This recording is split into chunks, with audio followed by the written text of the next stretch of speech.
I want to show you guys my puzzle collection. Yep.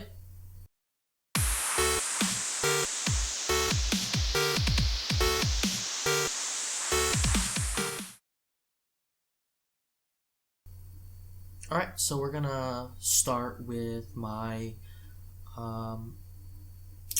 lowest order cubes, and then I'll work my way up. Alright, so first we have a Lan 2x2. It is, most people like it. I bought it after seeing reviews for the cube, and people gave it many good reviews. They said it was fast. They use it as their main speed cube, and I guess it's pretty fast. I mean, I don't really speed cube. I don't do speed solves of 2x2s, but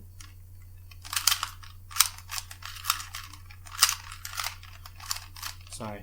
I don't really do speed solves of 2x2s, but even just solving it, it's good to have a 2x2, but I don't like this. You can hear it. You hear the sound the plastic makes? It feels like really cheap kind of plastic that just, like grinds together, and it makes a squeaky noise, and I hate it. I can't stand it. And when I first got it, I had to loosen it. It has screws in the center. Yeah, I had to tension the screws so it wouldn't pop every time I turned it and tried to solve it, which is what happened. Alright, that's my only 2x2, so we're going to go to 3x3s. My first 3x3 was a Rubiks brand 3x3, and then I decided to start speed cubing. I bought a dayan zhanchi, which is this. This is my first dayan zhanchi that I bought. I haven't changed the stickers, and that's why they look terrible. They're destroyed. I think I'm going to get around to changing the stickers, though. But I love this cube. It moves really fast. I lubricated it with silicone spray, and so it's even faster. It cuts corners very well. My record on this cube, I actually got it today. I got a 28-second solve. My previous record was from about a year ago. It was like 29 seconds. And I average about 35 seconds. I'm not the best, but I do enjoy the hobby. I don't have the time to get a sub 18-second average, but it's something fun to do. I love doing it. So I got this as my first speed cube, but it wasn't recommended as a first speed cube, and I kind of would have to agree, because if someone started with the zhanchi as their speed cube, it is so fast that it can pop a lot if you don't know how to turn it correctly. Because you could even see, look, if I turn it like this, the whole thing starts kind of coming apart. So if you're not used to this cube and how it turns, you are gonna half turn it and turn it too quickly, and boom, the whole thing's gonna explode, and it's not gonna be a fun experience, especially in public. If you're trying to show off and you're doing your Rubik's Cube thing, and the puzzle explodes in your hand. It's not cool. The next 3x3 I have, this is a Shengshou 3x3. I bought this 3x3 several years ago, not even for myself, but for a friend who wanted to get into speed cubing, and he wanted to go up from a Rubik's brand to a speed cube. So this is like a beginner speed cube. It moves much faster than the Rubik's brand, but it doesn't move as fast as, say, the zhanchi. To talk about the actual puzzle now, it cannot really cut corners too well. Not really kind of reverse corner cutting. It could do a little bit. It has an interesting feel. The plastic feels very solid, but it's got this interesting like click noise. It's kind of nice. This cube has never popped on me. It's very reliable in that sense, and I'm sure if you're a really good cuber, you could get 20-second times on this with no problem. It's less of a the layers can move quickly thing and more of an actual ability to solve the cube. My third 3x3 that I want to show you is this 42mm zhanchi. It is really tiny, and it's also a dayan zhanchi. You can see the little dayan logo. Whoa, can't show you that right there. You see the dayan logo, and this moves incredibly fast. And I believe mostly because it is a different type of plastic.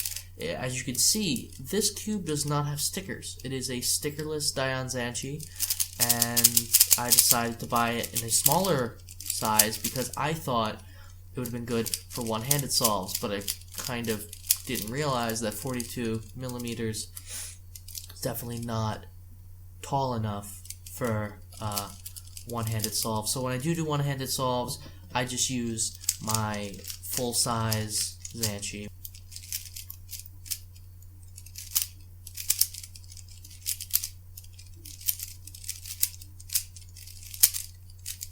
Just gonna solve this real quick. Sometimes it's really tiny, but this is an exact replica of the larger dayan zhanchi, just smaller, and it turns just as well, if not better. I believe it's a different type of plastic in the stickerless, and that's why it has a different feel to it. Okay, next cube.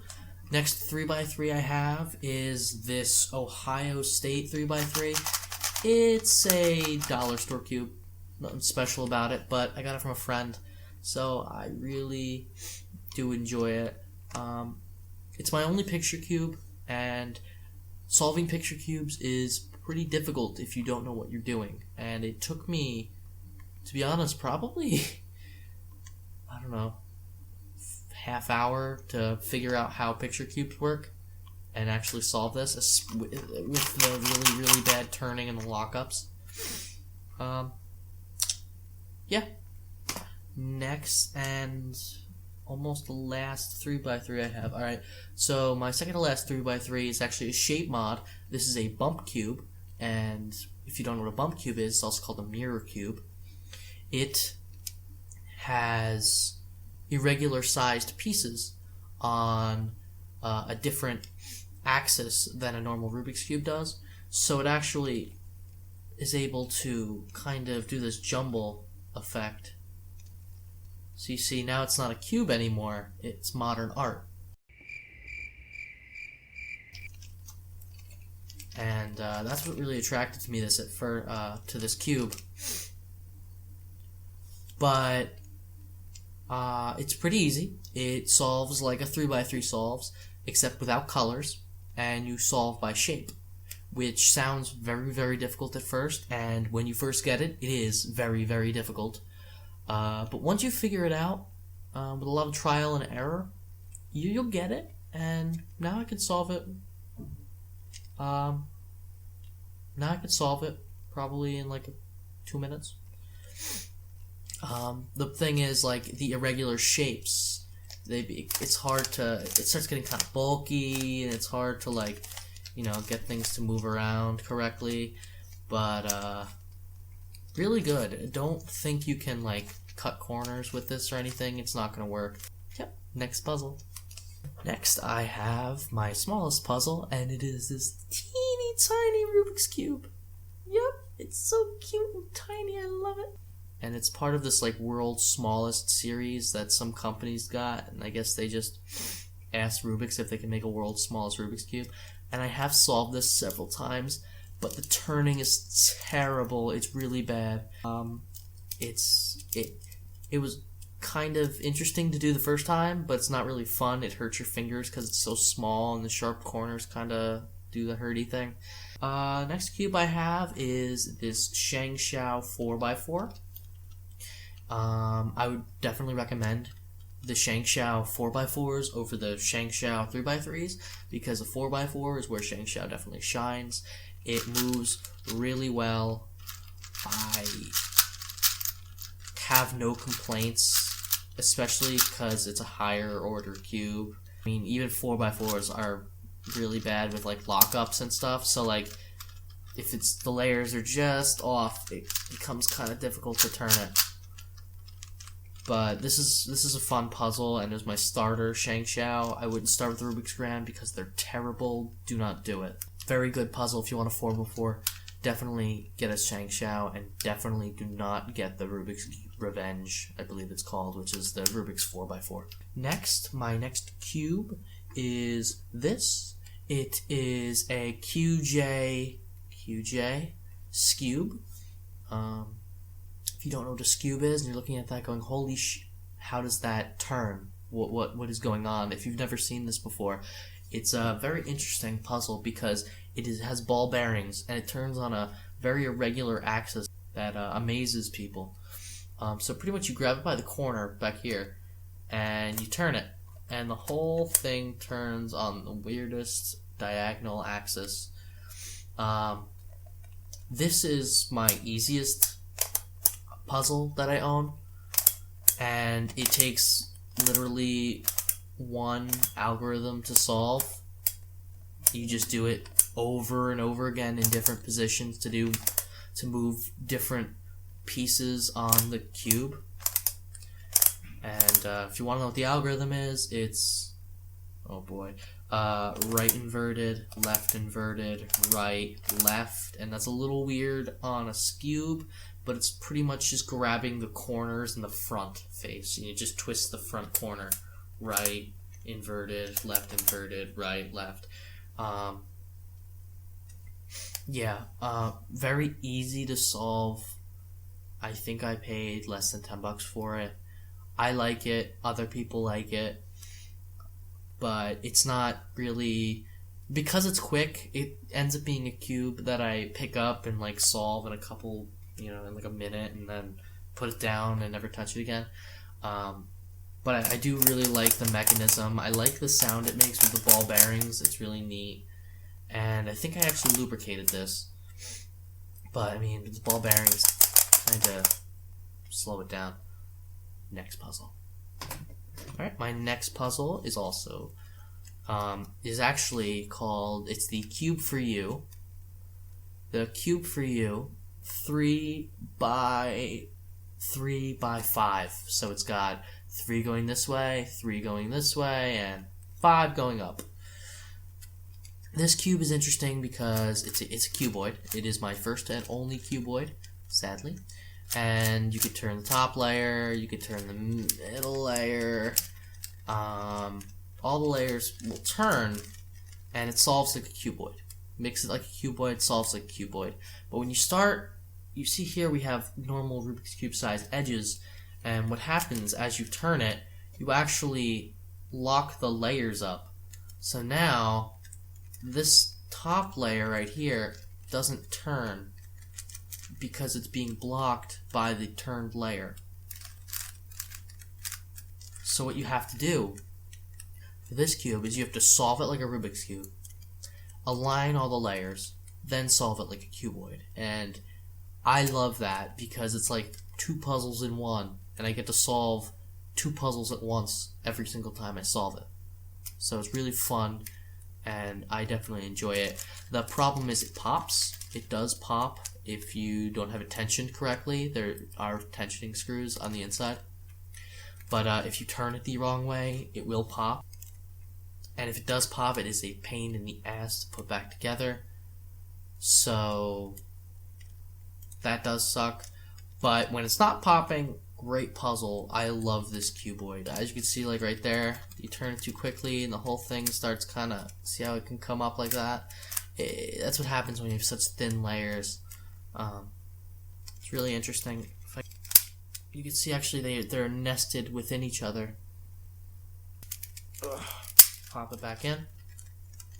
I definitely recommend this cuboid, really fun for beginners. I was able to memorize the algorithms, all the algorithms for this cuboid, including the parity algorithm, which, yes, there's a parity, in probably just solving it over and over again a day. I had it maybe within a few hours. I had it because they're very easy. They're mostly rights and up turns. You know, R2, a lot of R2U, R2U inverted, things like that. My last puzzle that I have here is not a cube. It is another QJ product. It is a QJ megaminx, and a megaminx is a dodecahedron puzzle.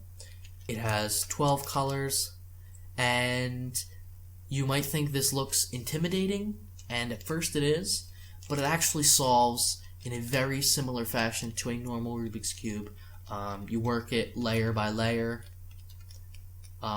inserting your corners and your edges like you would on a Rubik's Cube. If you do that using, single step algorithms to put corner, algorithm to put edge, that's fine. If you use F2L, you can use F2L all the way up until the last layer. Instead of a cross, you have a star, and that's pretty much the only difference. The last layer is different. Your OLLs and your PLLs are different if you do Friedrich method. If you do the basic method that you would actually solve a Rubik's Cube with, like out of the box, you can use that method. You just have to add some turns because it has 5 edges instead of 4. It doesn't corner cut very well, but it is very fast. For a megaminx, for a puzzle this big, you wouldn't expect it to be. Oh, seeing it locks up sometimes. But the puzzle, as you gain more layers in a puzzle, the more it will lock up, unless it's a very good puzzle. And I don't think I paid any more than $12 for this puzzle a few years ago. It's probably less now, but very good puzzle. Sometimes I get some of the stickers mixed up, like the yellow. You have your yellow side, and you have a beige, and you have a gray, and you have a white. And when this thing's mixed up, it's a monster, and it can be pretty confusing. But once you figure out how to solve it, you'll probably get it within an hour. I know the first time I solved it took me about an hour, but now I can do it in probably about 10 minutes, maybe less than 10 minutes. I don't know, 7 minutes probably, which sounds like a lot, but when you have this many pieces, and that's 7 minutes, it's not bad. Record time on this is, I think, like 40 something seconds. It sounds like a lot compared to the record on a 3x3 is like 5 seconds, 5 and change. But if you watch, you should watch a video on the record solve for a megaminx because it's pretty amazing. I definitely recommend megaminx. They're really cool and they're really impressive. If someone sees you solving this, they say, "You didn't solve that," and you go, "Yes, I did." Thank you so much for watching. I hope you liked the video, and if you enjoy games and art and nerdy stuff, then feel free to subscribe for weekly content. Thank you guys. Have a good day.